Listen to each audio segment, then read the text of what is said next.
মা আমি চলে এসেছি। ও তুই চলে এসেছিস? তা তুই কোথায় গেছিলিস রে আজকে? কেন মা, আমি তো তোমাকে বলেই গেলাম মিষ্টিদের বাড়িতে যাচ্ছি। মিষ্টিদের বাড়িতে? আচ্ছা, মিষ্টির সঙ্গে দেখা হয়েছিল তো?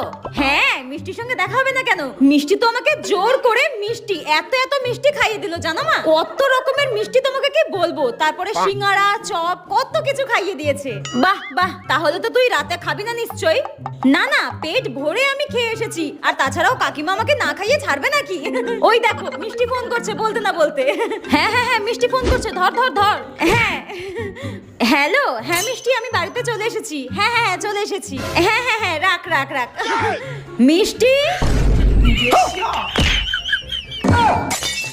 তুই যে 1 মাস আগে আমার কাছ থেকে নীল শাড়িটা নিয়ে এসেছিলিস, ওটাই নিতে এসেছিলাম তোর কাছ থেকে। জানোয়ারের বাচ্চা জুতিয়ে তো